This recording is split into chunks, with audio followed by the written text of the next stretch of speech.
caso triste que aconteceu no jogo, inclusive o árbitro paralisou aos 18 minutos do segundo tempo por causa dos cantos homofóbicos, né? E incrível, né? Porque ele paralisa o próprio placar eletrônico da Neoquímica Arena mostra, olha, não façam isso é proibido e tal. E aí a torcida do Corinthians começa a cantar mais alto ainda. Então, punição, né, Danilo?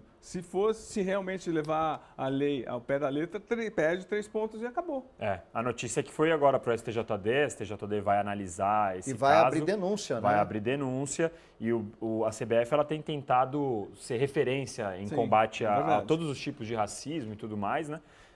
Todos os tipos de preconceito e então a gente tem que ver se a CBF vai levar a sério. Eu imagino que eles vão tentar dar o exemplo e é importante, a gente tem aquela discussão, né? Pô, mas você vai prejudicar o clube por conta de alguns torcedores? Eu tenho algumas restrições em relação a perder ponto. Eu acho que uma primeira medida poderia ser, por exemplo, diminuir o número de pessoas no estádio, fechar portão.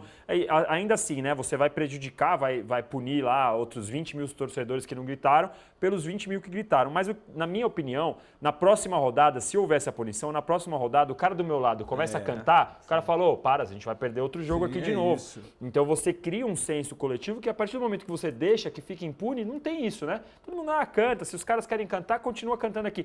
A partir do momento, um exemplo, quando eu era criança era muito comum, eu ia no estádio, copo, pilha, radinho, chinelo. E aí depois o que aconteceu? Começou a punir, o cara do lado vira um policial ali, vira um segurança. Exatamente. E aí hoje em dia é muito mais difícil a gente ver esse tipo de coisa acontecer. Então eu vejo uma medida parecida. Você começa a punir os torcedores, começa a fazer esse tipo de coisa que eu acho que dali para frente a gente vai ver esse tipo de problema acontecer com menos frequência. Concordo. Então, mas só que a justiça desportiva do Brasil é muito frouxa.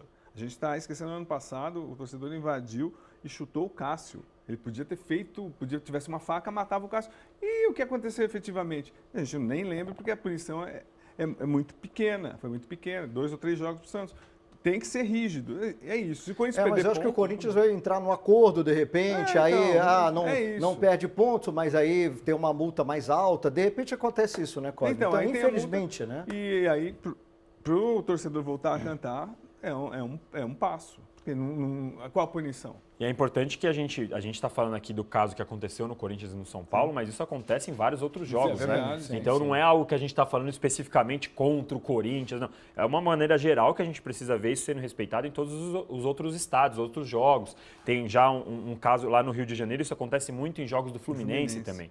Então na terça-feira agora tem Fluminense e Flamengo, amanhã, né, na Copa do Brasil. É importante que a gente também esteja atento a esse tipo de coisa, porque é algo para mudar o comportamento do futebol brasileiro e não só dos corintianos, dos são paulinos, dos palmeirenses, é algo pro futebol em geral, pra sociedade em geral, né?